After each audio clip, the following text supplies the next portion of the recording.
So a real fast 20-second diversion before we get to Cameron Johnson. The Last Airbender went on Netflix, and I watched the show for the first time in a while, because I watched it when I was younger, and if that show is not the best thing I've ever watched, then I don't know what is.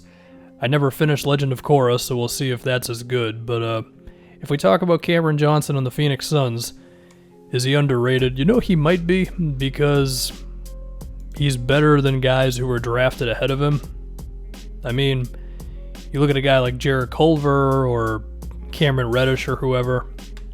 I think there's an argument that Cameron Johnson is better than those guys because at least he's got one above average NBA skill. And that's pretty much it. Cameron Johnson can shoot. And whether he can progress on the other things of his game, I don't know. I mean, he's shown some signs defensively. Whether he's ever going to be anything as a ball handler, shot creator, I'm going to err on the side of no, but maybe he could get a little better. Like, he can bust out a dribble move here and there. But the main thing with Cameron Johnson is the shooting. Actually, it's not just Jarrett Culver or Cam Reddish. I mean, we're also talking about Jackson Hayes,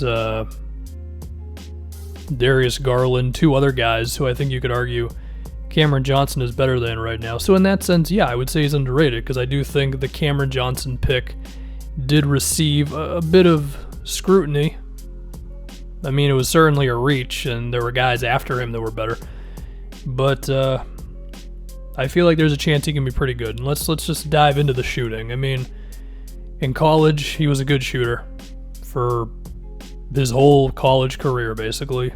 He attempted 643s, and he made 260 of them in 5 years. He had a long college career, although his first year was only 8 games.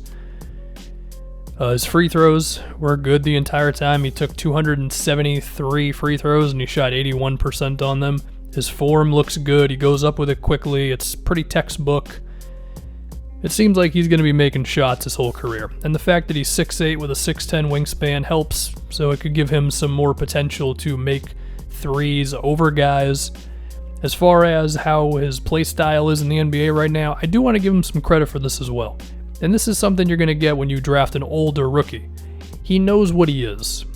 And that's pretty valuable, because how often do we see some 19-year-old get drafted and he is taking bad shots, he's dribbling into the defense without a plan, he gets tunnel vision, or he's too hesitant to shoot or pass or whatever, whereas Cameron Johnson's just like, I know what I'm going to do. I'm going to spot up, I'm going to shoot open threes, and I'm going to try to not suck on defense.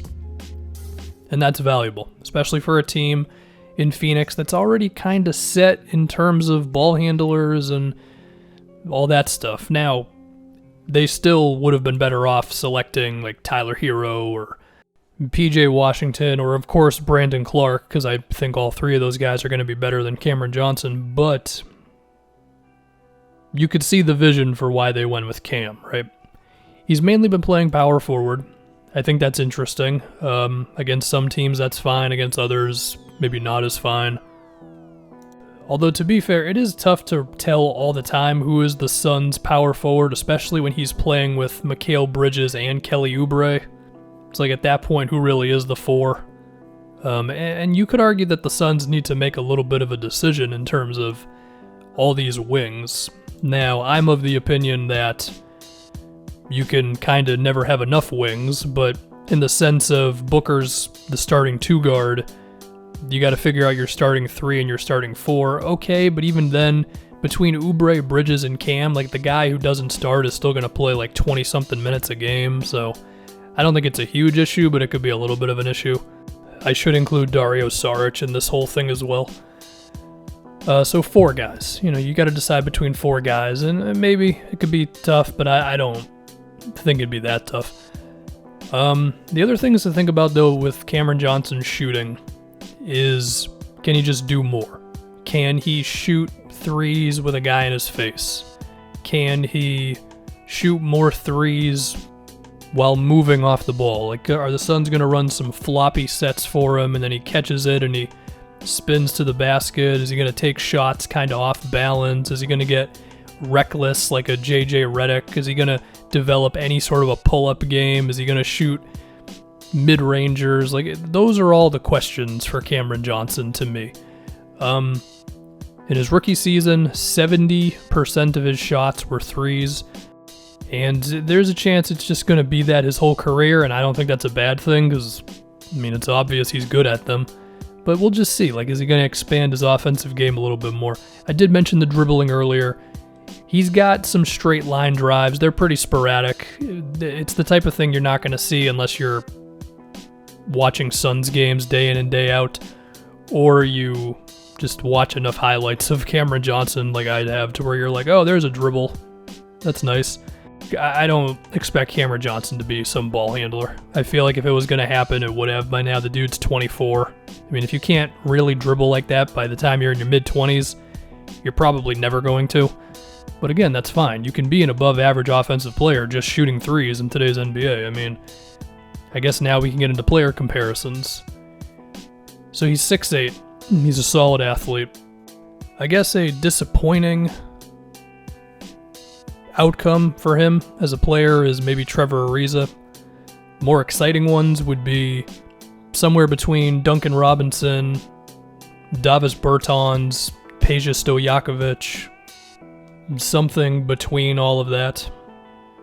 But for him to get to any of those guys' type of level, he's going to have to be more aggressive. He's going to have to do more than just simply spot up.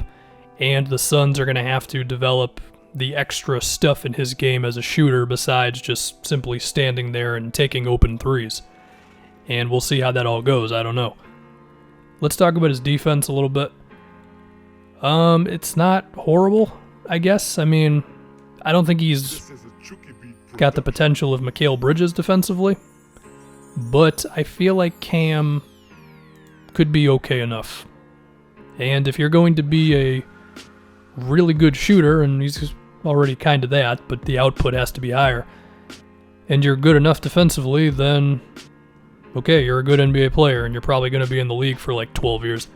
Now, he could probably stand to gain some weight. He's listed at 205. That's pretty light for a guy at 6'8". Now, there's a chance he'd gain something during the year. I haven't really seen anything like that, but he does look pretty slim. And there's certainly some power forwards that he'll have a lot of trouble with. Others, not so much. It just depends on the team, really. I feel like he's got good potential as a team defender.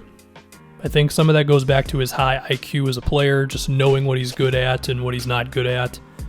And he listens. You know, whatever this team tells him to do, he'll do it. And he doesn't complain, and that's part of the benefit to drafting an older rookie. You know, it's like, well, his upside might not be as high as these other guys, but we know we're going to get somebody who just kind of gets it immediately. And, I mean, sometimes that's pretty valuable. And it's not like there's no upside with Cameron Johnson, you know? So to get back to it, though, with defense, I mean, I just feel like with the 6'10 wingspan, he's not horrible defensively, and he's already got a decent brain for basketball. I just feel like if you put all that together, it comes out to a guy who can overcome his physical limitations to being an okay enough defensive player, especially if you don't put him on the best wing or the second best wing most games. Well, maybe he could handle the second best wing, depending on the team. I suppose the ideal thing for this Suns team defensively is Mikal Bridges defends the best player, Rubio defends the second best, and then you hope that Ayton can get to some level of decency defensively. I mean, that to me is the real elephant in the room for this Phoenix team is, can they be good on defense with DeAndre Ayton in the game? But as far as Cameron Johnson is concerned, yeah, I think he can be all right on defense. I mean, I guess the ideal stat line for Cameron Johnson, let's say he effectively becomes the 6'8 version of JJ Redick, where he's flying off the ball, shooting shots off balance, he's got a little bit of a pull-up game, and he can also hit contested shots because he's 6'8", long wingspan. Under those circumstances, he would probably cap out at maybe 17 points a game.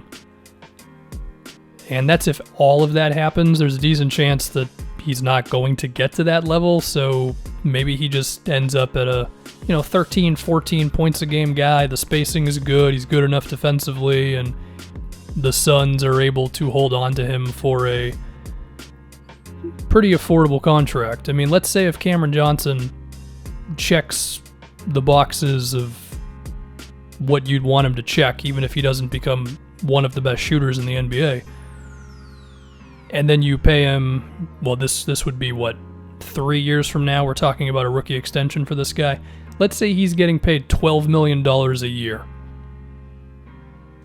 That sounds like a pretty awesome bargain if you ask me, and there's value in that. So yeah, up to this point, I think Cameron Johnson, he's been exactly what you'd want him to be, and that's cool.